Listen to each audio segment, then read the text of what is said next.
Dimecres Sant, de l'Evangeli de Mateu. En aquell temps, un dels 12, l'anomenat Judes Iscariot, se n'anà a trobar els grans sacerdots i els digué: «Estic disposat a entregar-vos Jesús. Què em voleu donar?» Ells li pagaren 30 monedes de plata, i des d'aleshores buscava una ocasió per entregar-lo. El primer dia dels àcims, els deixebles preguntaren a Jesús: «On voleu que us preparem el sopar per menjar l'anyell pasqual?»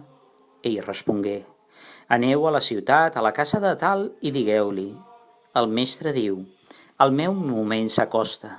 Faré el sopar pasqual amb els meus deixebles a casa teva». Els deixebles compliren el que Jesús els havia manat i prepararen el sopar pasqual. Cap al tard, es posà a taula amb els 12 i digué tot menjant: «Us ho dic amb tota veritat, un de vosaltres em trairà».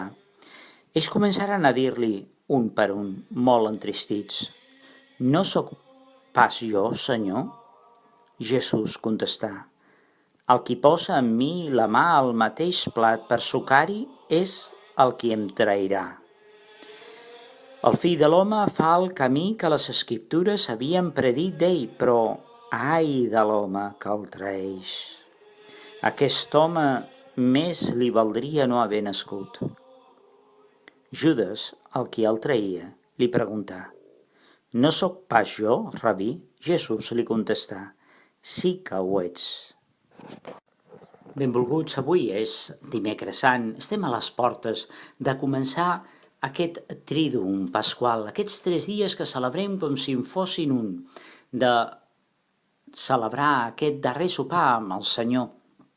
Per això avui l'Evangeli ens presenta ja aquest anunci del darrer sopar de Jesús i ens torna a presentar la traïció de Judes, aquesta vegada narrada pel evangelista Sant Mateu. En aquesta narració que succeeix al voltant de la taula, compartint la taula amb el Senyor, apareix aquesta maledicció de Jesús: «Ai del que em traeix, més li valdria no haver nascut». A l'Evangeli hi ha moments en què Jesús fa grans benediccions, benaurats, ho coneixem bé, les benaurances, però també en fa malediccions. Ai!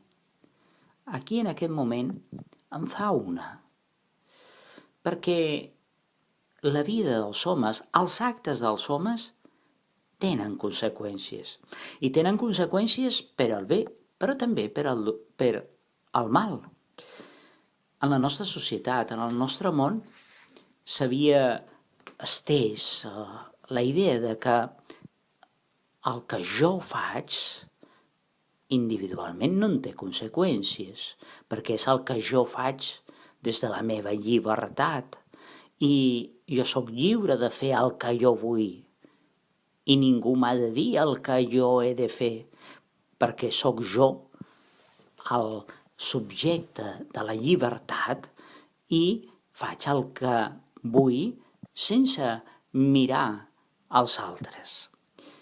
Bé, aquesta manera de procedir i de pensar, ara, amb el que ens està succeint, veiem que no té futur, perquè un acte insignificant, quotidià, d'una persona en un lloc ben recòndit del món, que és menjar un animal, ha esdevingut per la humanitat sencera el perill més gran d'aquest segle. Ha esdevingut la mort de tantes i tantes persones.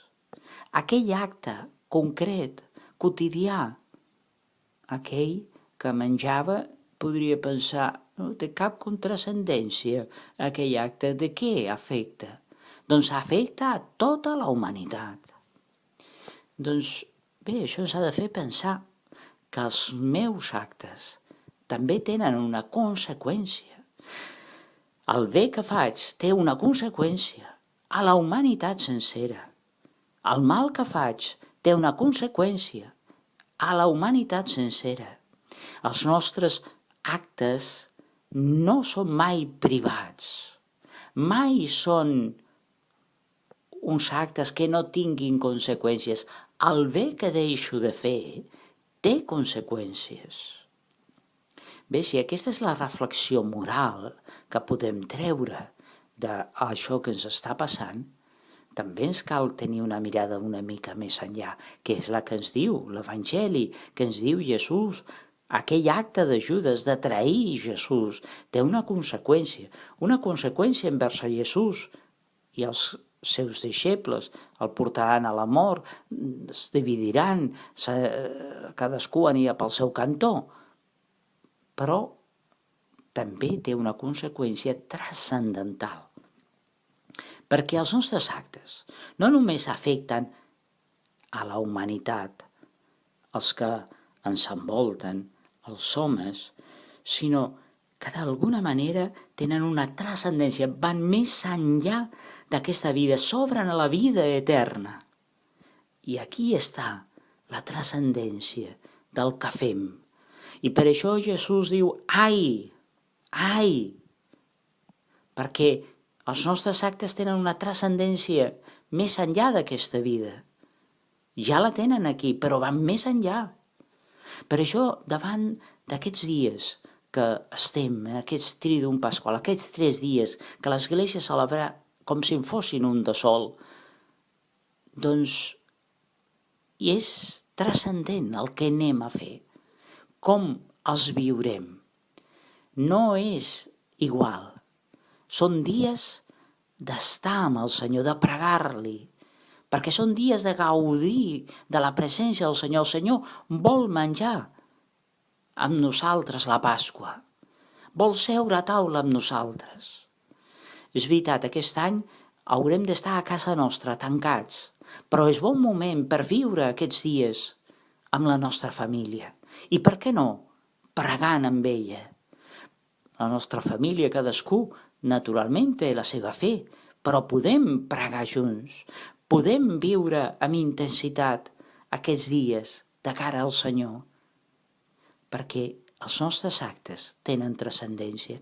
I viure aquests dies de cara al Senyor, seguint el Senyor, pregant amb el Senyor, això té una transcendència en la nostra vida.